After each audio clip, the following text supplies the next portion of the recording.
US Secretary of State Marco Rubio has launched a campaign মার্কিন পররাষ্ট্রমন্ত্রী Marco Rubio ICC ভেঙে দেওয়ার প্রচারণা শুরু করে। একে মার্কিন সার্বভৌমত্বের হুমকি বলেছেন। ইউএই দাবি প্রত্যাখ্যান করে বলেছে আদালতের ওপর কোনো হুমকি গ্রহণযোগ্য নয়।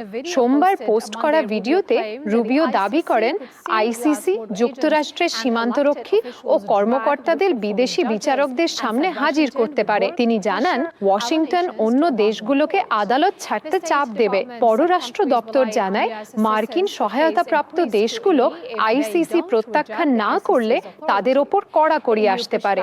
মঙ্গলবার ইইউ মুখপাত্র আনোয়ার আন্নি বলেন আদালত কোনো সার্বভৌম রাষ্ট্রের জন্য হুমকি নয়।